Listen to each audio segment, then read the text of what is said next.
tell us about your journey. And then also, I'll admit, when it comes to 3D printing, I mean, I know it's out there, but I don't know a lot of the uses and things like that. So just kind of talk about why you guys decided 3D printing, or, you know, why that was something that you wanted to get into. So just kind of tell us about your journey. So it really all started with a Craigslist ad, I guess. Okay.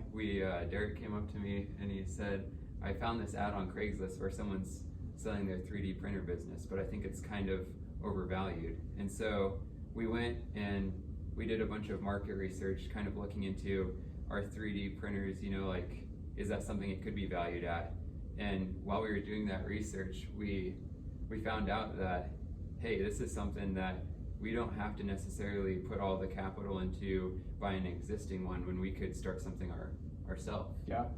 And no, it was kind of we're both techie, right? We're both programmers. We have, you know, extensive, you know, technology background. So, you know, when you see things, I have an extensive industrial automation background. Okay. You know, programming you know, software to do things with hardware, which falls right into the 3D printing world. It's always kind of fascinating to see, you know, things being created. Yep. I think it's just fascinating in general, whether you do it yourself, you do it in your work. It's just fun, and I think you get a lot of excitement out of it.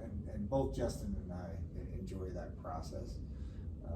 So when we were looking at it, you know, at first we were looking at, it's kind of like when you look at a printer, right? Just a regular printer.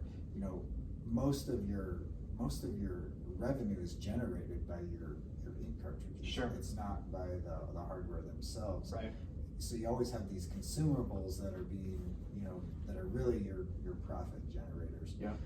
So we really started looking at all of the different, you know, filaments that are out there.